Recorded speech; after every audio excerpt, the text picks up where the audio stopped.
Hello अस्सलाम दोस्तों। तो यार क्या हाल है। आज का हमारा क्वेश्चन है what difficulties cause while calculating the national income. National income को कैलकुलेट करते वक्त हमें क्या क्या डिफ़िकल्टीज़ होती हैं। ठीक है, एक नेशन को क्या क्या डिफ़िकल्टीज़ होती हैं, गवर्नमेंट को, ब्यूरोक्रेट्स को क्या क्या डिफ़िकल्टीज़ होती हैं। ठीक है, तो पहली डिफ़िकल्टीज़ है हमारी, पहली डिफ़िकल्टी है हमारी डबल काउंटिंग। ठीक है, there are always be the danger of double counting if care is not taken in estimating the national income. The value of commodity is likely to be counted twice, thrice, and national income will be overestimated. In order to avoid double counting, we must either take the value of final good and services or take the value added on each stage of production. ठीक है, double counting अब ये होता है कि जब भी जो कि जाहिर सी बात है या तो एक्सपेंडिचर्स के मेथड से काउंट होती है या तो फिर इनकम के मेथड से काउंट होती है नेशनल इनकम। ठीक है, अब इनकम के मेथड से इस तरह काउंट करते हैं कि हम जितने भी एक्सपेंडिचर के मेथड से हम जीडीपी जो कैलकुलेट करते हैं उसमें क्या करते हैं, जितने भी फाइनल गुड्स और सर्विसेज मुल्क में एक साल के अंदर या किसी और टाइम पीरियड के अंदर प्रोड्यूस होते हैं ना, उन तमाम की वैल्यू, उन तमाम की डॉलर वैल्यू जो कि हम ऐड करते जाते हैं। ठीक है, फिर ये हमारी मुल्क की टोटल जीडीपी बताता है। ठीक है, तो अब इसमें क्या होता है, ये कुछ जैसे फाइनल प्रोडक्ट्स होते हैं जो कि फाइनल प्रोडक्ट हम समझ लेते हैं, गवर्नमेंट के एजेंट्स जो कि है वो समझ लेते हैं, लेकिन वो फाइनल प्रोडक्ट होते नहीं है, वो इंटरमीडिएट प्रोडक्ट होते हैं। ठीक है, मतलब इंटरमीडिएट गुड होते हैं, तो उनकी जो कि वैल्यू जो कि डबल काउंट हो जाती है। तो ये बहुत डिफ़िकल्ट होता है कि उनकी वैल्यू डबल काउंट ना हो जाए। जैसे फ़र्ज़ करें कि एक प्रोड्यूसर ने आटा इतना सा प्रोड्यूस किया, ठीक है, अब उसी आटे से जो कि है उस आटे की हमने वैल्यू लिख ली, फिर उसी आटे की जो कि चपाती बनी, चपाती की हमने फाइनल वैल्यू अलग लिख ली। अब चपाती जो कि फाइनल गुड है, आटा जो कि फाइनल इंटरमीडिएट गुड है। ठीक है, तो इस तरह क्या होता है कि दो दफ़ा जो कि आप देख पा रहे हैं कि आटे की अलग हमने वैल्यू कैलकुलेट कर ली, चपाती जो कि प्रोड्यूस हुई उसकी अलग कैलकुलेट कर ली। तो ये बहुत ही डिफ़िकल्ट हो जाता है कि हम जो कि है नेशनल इनकम में मतलब ये एक डिफ़िकल्टी होती है कि डबल काउंटिंग हो जाती है। ठीक है, नेशनल इनकम में बाज़ औक़ात। ठीक है, तो ये ओवर एस्टिमेटेड होता है, यानी कि जीडीपी जो कि है हमारी ओवर एस्टिमेट हो जाती है। ठीक है, ग्रॉस डोमेस्टिक प्रोडक्शन। ठीक है, आगे पढ़ोगे अगर नहीं पढ़ा है तो। ठीक है, अब in order to avoid double counting we must either take the value of final good and services और take the value added on each stage of production. ठीक है, अब फाइनल वैल्यू ले लें या तो फिर हम चपाती की वैल्यू लिख लें, या तो फिर पहले आटा प्रोड्यूस हुआ, भाई कितने का प्रोड्यूस, कितने की वैल्यू उसकी 50 की है। ठीक है, मतलब समझें अगर चपातियाँ बनी आटे से, चपातियाँ कितने की बनी, 60 की बनी।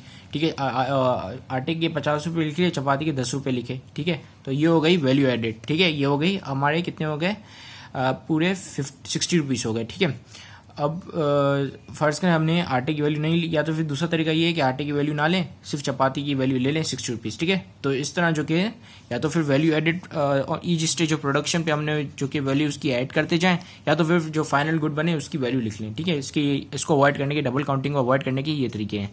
ठीक है, अब दूसरा हमारे पास आ जाता है असाइनिंग डेप्रिसिएशन अलाउंस। ठीक है, assigning depreciation allowance while calculating the national income not an easy task। ठीक है, डेप्रिसिएशन उसी वक्त ही निकालना उन प्रोडक्ट का, क्योंकि प्रोडक्ट जाहिर सी बात है कुछ ऐसे प्रोडक्ट होते हैं जो कि डेप्रिशिएट हो जाते हैं, जैसे कार्ड्स वगैरह हैं। ठीक है, तो उनको कैलकुलेट भी करना, साथ साथ देखना कि कैलकुलेट होने के बाद अगर वो प्रोडक्ट डेप्रिशिएट हो गए हैं तो उनको डेप्रिशिएट भी करना बहुत ही डिफिकल्ट हो जाता है। ठीक है, as it requires high degree of judgemental skill in assigning the depreciation expense. ठीक है, अब हो सकता है कि क्या कहते हैं, कुछ गवर्नमेंट के एजेंट ऐसे हों जो कि वैल्यू जो कि डेप्रिशिएटेड वाली लिखते हों। ठीक है, और ये अंदाज़ा लगाना उनके लिए बहुत ही मुश्किल हो जाता है कि वो उनकी क्या वैल्यू लिखनी है, क्या डेप्रिशिएबल वैल्यू लिखनी है। ठीक है, डेप्रिशिएट का मतलब होता है कि वैल्यू एसेट की वैल्यू में कमी आना। ठीक है, क्यों कमी आना, क्योंकि पुराना हो जाता है जब एसेट तो उसकी वैल्यू में कमी आ जाती है। जैसे सेकंड हैंड प्रोडक्ट्स होते हैं, ठीक है, जो कि सेकंड हैंड गुड्स होते हैं, सेकंड हैंड सामान होते हैं,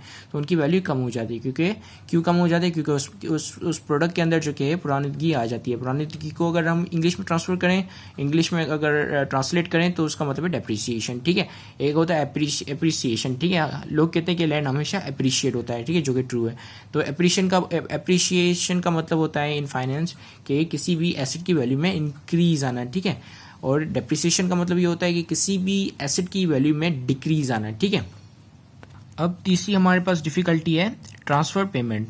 This difficulty occurs when the transfer payment added in the national income. Transfer payment are relief, allowance, pensions, etc. So it became difficult.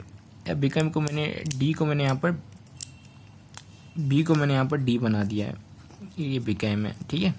It became difficult to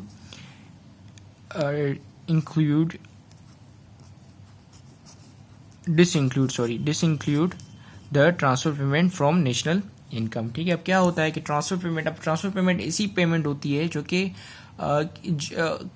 production में calculate नहीं होती है, क्योंकि जब आप जीडीपी निकालते हो तो आपको प्रोडक्शन निकालनी होती है कि कौन कौन से प्रोडक्ट प्रोड्यूस हुए और कौन कौन सी सर्विसेज प्रोड्यूस हुई. ठीक है, तो ट्रांसफ़र पेमेंट ऐसी चीज़ होती है जो कि प्रोड्यूस नहीं होती है. वो इट्स लाइक आप किसी को जो कि है वेल्थ ट्रांसफ़र कर देते हो. ठीक है, it's like a switching the wealth.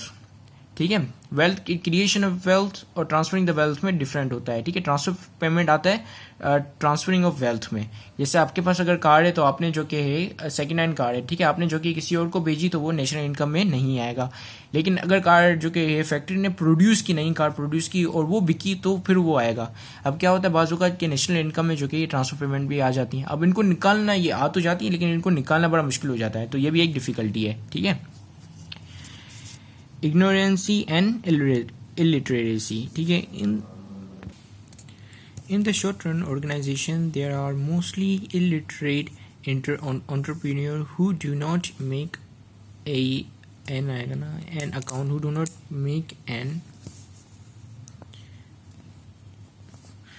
account for their income and the sources of their income, so it causes initial difficulty in counting their income. अब कुछ जो कि है शॉर्ट रन के लिए जो कि बिज़नेस होते हैं, जैसे दुकान वाले वगैरह हो गए, तो वो भी उनको भी एंटरप्रेन्योर कहते हैं, क्योंकि जो भी बिज़नेस चलाता है, बिज़नेस निकालता है, वो एंटरप्रेन्योर होता है. ठीक है, तो अब क्या होता है कि वो जो कि रिकॉर्ड नहीं रखते कि उसने जो कि है कितनी प्रोडक्शन की, क्या किया, कितने का माल बेचा, ठीक है, कितने में बिका, उसकी वो रिकॉर्ड कीप नहीं करते. उनको अकाउंटिंग इतनी आती नहीं है तो रिकॉर्ड नहीं कीप करते इतना. तो अब वो जो कि उन्होंने जो प्रोडक्शन की है तो उनकी प्रोडक्शन को किस तरह नेशनल इनकम में डाला जाए और कौन सी वैल्यू से डाला जाए, तो ये भी बहुत ही डिफ़िकल्ट हो जाता है, क्योंकि जो कि हमारे एंटरप्रेन्योर होते हैं जो कि वो जो कि इलिटरेट होते हैं. ठीक है, उनको अकाउंटिंग इतना आता नहीं है और उनको इतना पता नहीं होता है कि किस तरह बुक कीपिंग रखा जाता है. ठीक है, किस तरह रिकॉर्ड वगैरह रखे जाते हैं, तो वो नहीं रखते. तो ये भी एक डिफ़िकल्टी है नेशनल इनकम को कैलकुलेट करने में. ठीक है, क्योंकि अब आप क्या डालोगे उसकी वैल्यू, उसने कुछ लिखा ही नहीं है कि भाई उसने कितने में भेजा. और अब से अगर आप पूछोगे भाई कितने में आपने भेजा, वो बोलेगा पता नहीं, इस इन्वेंट्री को मैंने 10 में भेजा, इसको मैंने 12 रुपये में भेजा, आप याद नहीं है. ठीक है, अब इन्वेंट्री.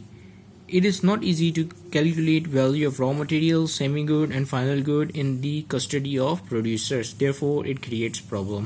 अब क्या होता है कि कुछ जो कि गोदाम में अपनी इन्वेंट्री प्रोडक्शन होती है, वो प्रोडक्शन जो कि गोदाम में जाके छुपा देते हैं.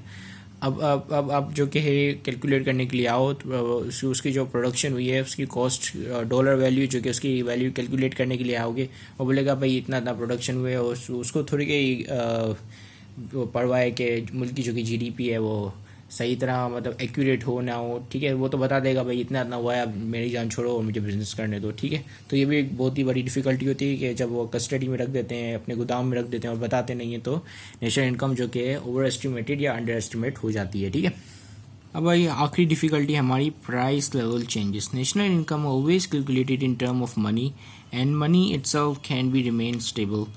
By that money income change without change in output which cause lot of difficulties. ठीक है, अब क्या होता है कि मनी की जो कि है वैल्यू टाइम के हिसाब से चेंज होती रहती है. अगर आपने टाइम वैल्यू मनी पढ़ा होगा तो आपको पता होगा कि इंटरेस्ट की वजह से, मतलब इंटरेस्ट डिटरमाइन करता है कि वैल्यू कितनी है पैसे की. ठीक है, क्योंकि क्या पता, और ये भी डिटरमाइन करता है कि मनी इन सर्कुलेशन कितनी है. ठीक है, अब क्या पता जिस प्रोडक्ट की जो कि है आपने जो कि प्रोड्यूस हुआ और मतलब प्रोड्यूस हुआ, प्रोडक्शन हुई और प्रोडक्शन बिकी.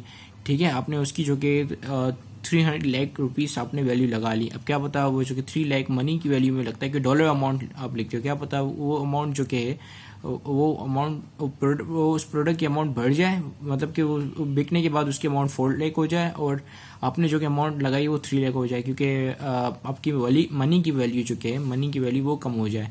तो ये इसको जो कि एक्यूरेट रखना, इस चीज़ को एक्यूरेट रखना बहुत ही डिफ़िकल्ट हो जाता है। ठीक है, तो इसी के साथ ही मैं चलता हूँ और अल्लाह हाफिज़। प्लीज़ लाइक कमेंट सब्सक्राइब, जो भी एक यूट्यूबर के लिए ज़रूरी होता है वो, ये मतलब यूट्यूब के लिए, चैनल के लिए ज़रूरी होता है वो कर देना। ठीक है।